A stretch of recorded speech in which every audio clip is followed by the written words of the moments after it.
Incremental readings. Today I want to share with you something that I started doing. From now the English collection was item only. So now I started to use incremental reading. I have one example here. This comes from one article and look, I have split that so every time I got one expression and brief description. So what I was doing is reading that incrementally on my main collection, transfer that to the English collection, apply template and so on.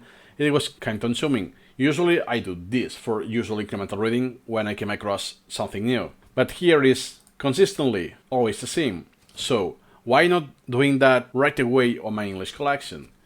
And then I realized, okay, now I can do even more stuff. So now that I have topics in my English collection, is why not, right? So in this video I will show you how it's done. It's not 100% ideal. So I will suggest if you do that when you just split, for instance, here I only use a split and done.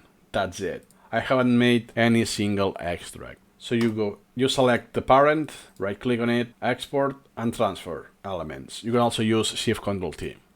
Now you have to select your collection. In my case, Advanced English. See yes to all because I also want the pictures to be in this collection. Depending on the size, it will take a while, but usually it's not a big deal.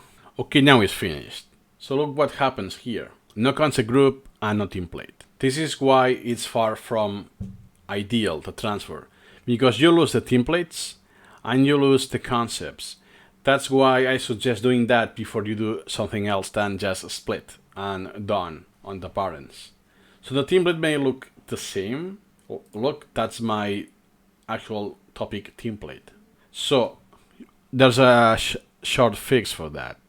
So right click, template, save as, and that will be my article.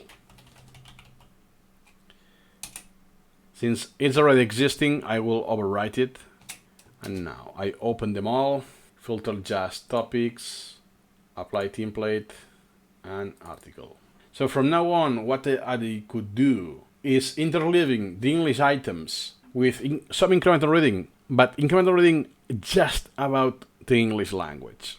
And this will save me time, especially this one. So I could interleave the calculation of this with my repetitions. So hope you see the balance and the point I'm trying to convey.